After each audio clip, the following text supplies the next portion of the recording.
Izzah apa dia? Apa janji Izzah dalam pemilihan parti ini? Janji Izzah dalam pemilihan parti ini adalah untuk memastikan Azam Baki tidak lagi jadi ketua pengarah SPRM. Saya nak tengok Izzah tunaikan janji itu. Esok minggu. Lusa hari Isnin, saya nak Izzah menyatakan kepada Presiden, yang juga ayahnya, yang juga Perdana Menteri, supaya sudah berilah surat peletakan jawatan Azam Baki. Untuk Azam Baki dilucutkan, bukanlah peletakan jawatan, tapi maksudnya ditamatkan.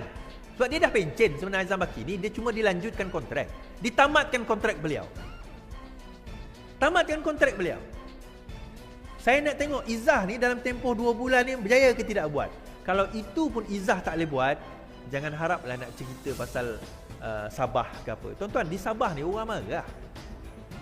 Ni dah 6 bulan dah, video dah keluar, tapi satu adun pun tak kena tangkap. Satu adun pun tak kena lucut.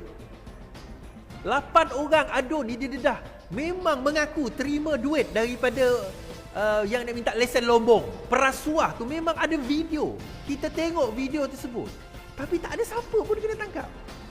Tetapi 3 pegawai KDN di bawah Saifuddin Nasution, 3, sebenarnya kalau ikut maklumat saya ada 7.